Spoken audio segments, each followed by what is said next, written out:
Okay, Zachary, what are you doing?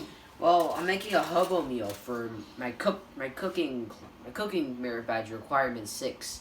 In it, I have to feed 3 scouts with at least with a lunch, with 2 meals and a snack. This is this is meal number 1, which is a hobo meal, which is basically meat plus other ingredients. As you can see, I have grounded meat. It's under there. Potatoes, carrots, bell peppers, and onions and baby carrots. And also spread some salt and pepper on them, to add some more flavor and variety to the meal.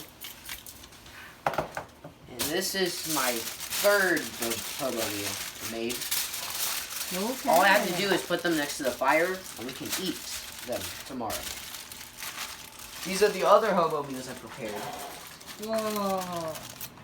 1, 2, 3. Awesome. Good job. Thank you. Good luck and hope your hobo meal tastes delicious. Thank you. Awesome.